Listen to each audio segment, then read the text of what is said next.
एक बार William James एक successful company के एम्प्लॉयर्स से मिले और उन्होंने उन एम्प्लॉयर से एक चीज़ पूछी कि अगर मैं आपको एक ऐसी कोई जादू की छड़ी दूं जिससे आप जो चाहो वो मांग सकते हो, जो चाहो आपको वो मिल सकता है, तो आप उसका क्या करोगे, आप क्या मांगोगे? तो सारे एम्प्लॉयमेंट से पूछा गया तो सभी एम्प्लॉयमेंट्स का एक ही जवाब था। वो था आपका एटीट्यूड, आपकी नज़रिया। अगर आपका नज़रिया पॉजिटिव है तो आप कुछ भी कर सकते हो लाइफ में, आप सक्सेसफुल हो सकते हो किसी भी फील्ड में।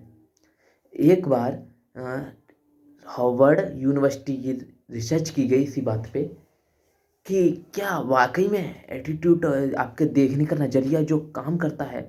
तो इस पर रिसर्च की गई तो उस पर एक चीज़ सामने आई कि 80 जो लोग सक्सेसफुल होते हैं उसमें से 85% लोग आपकी एटीट्यूड की वजह से, आपकी स्किल्स की वजह से सक्सेस होते हैं। और उनमें मात्र 15% काम करता है जो आपकी एजुकेशन है, जो आपका एजुकेशन है, जो आपकी सीखा है आपने एजुकेशन में, राइट। और हम एज ए ह्यूमन बीइंग सारा फोकस इस चीज़ पे ले जाते हैं, सारी अपने इन्वेस्टमेंट्स अपने मात्र उस 15% पर फोकस करते हैं, उस 15% पर खर्च करते हैं। उस 85 जो 85% है उस पर तुम्हारा तरफ ध्यान ही नहीं जाता। बट रियल लाइफ में ये चीज़ वर्क करती है कि आपकी जो स्किल्स हैं, जो आपकी पर्सनालिटी है, जो आपका नज़रिया है, वो आपका काम करता है। मैं आपको एक स्टोरी सुनाता हूँ। हफीज नाम का एक किसान था। उसके वो पैसे कमाता था, अच्छी खासा ज़मीन खेती बाड़ी करता था, तो अच्छे खासे पैसे कमाता था और वो अपनी लाइफ में खुश भी था। वो खुश इसलिए था क्योंकि वो संतुष्ट था, खेती करता था, पैसे कमाता था, और संतुष्ट इसीलिए था क्योंकि वो खुश था। एक बार क्या होता है, उनके पास एक गुरुजी आते हैं हफीज जी के पास में, और वो उससे बोलते हैं हफीज से कि आपके आसपास एक हीरा है, आपके आसपास आपको अगर हीरा मिल जाता है तो एक हीरे से आप अपने शहर को खरीद सकते हैं, और अगर आपको मुट्ठी भर हीरे भी मिल जाते हैं तो आप अपने पूरे देश को खरीद सकते हो। आपके पास इतना पैसा आएगा, वो इतना कीमती है। अब वो क्या करता है, अब वो रात को जब सोने जाता है तो वो काफ़ी नाखुश था अपने आप से। नाखुश इसलिए था क्योंकि वो असंतुष्ट था। अब वो संतुष्ट नहीं रहा, वो असंतुष्ट था, और असंतुष्ट इसीलिए था वो क्योंकि वो नाखुश था। तो वो क्या करता है, अपने सभी खेतों को बेच देता है और उन हीरो की खोज में निकल पड़ता है। अब वो हीरो की खोज में पूरे अफ्रीका में देखता है, यूरोप में चले जाता है। काफ़ी टाइम घूमने फिरने के बाद वो फ्रांस चला आता है, फ्रांस जाता है। फ्रांस के बाद वो मिस्र जाता है, राइट। ऐसे ही वो सभी जगह घूमता रहता है, घूमता रहता है।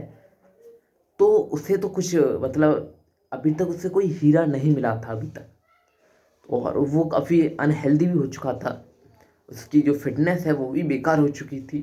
अब वो मतलब किसी लायक नहीं बचा था, उसकी हेल्थ सब बेकार हो चुकी थी, राइट। तो वो क्या करता है, अपने आप से नाखुश रहता है। काफ़ी खोज खोज करने के बाद में उसे कुछ हाथ नहीं लगता। अब उसका शरीर भी बूढ़ा हो चुका है, तो वो एक नदी में कूद के आप आत्महत्या कर लेता है, राइट। अब वो होता क्या है, उधर दूसरी तरफ जो नया मालिक था खेतों का, वो खेतों में मतलब वो अपने उसके पास में, खेतों के पास में एक नदी थी। वहाँ पे वो अपने ऊँटों को पानी पिलाता था। जब वो ऊँटों को पानी पिला रहा होता है तो उसे चमकदार पत्थर दिखाई देता है जिस पर सूर्य की रोशनी पड़ती है, और जैसे ही उस पर सूर्य की रोशनी पड़ती है तो इंद्रधनुष के सातों रंग दिखने लग जाते हैं। वो उस पत्थर को उठाता है और बोलता है कि ये जो है मेरे आंगन में, मेरे घर के आंगन में रखने के काम में आएगा। ये काफ़ी मेरे को अच्छा पत्थर लग रहा है, चमकदार है। तो वो जाता है और उस पत्थर को अपने घर के आंगन में रख देता है।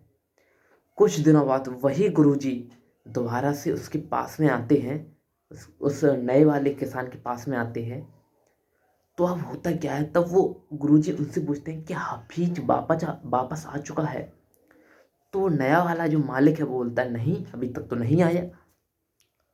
तो वो बोलता है तो ये जो पत्थर है, जो हीरा है, उसे कौन लेके आया?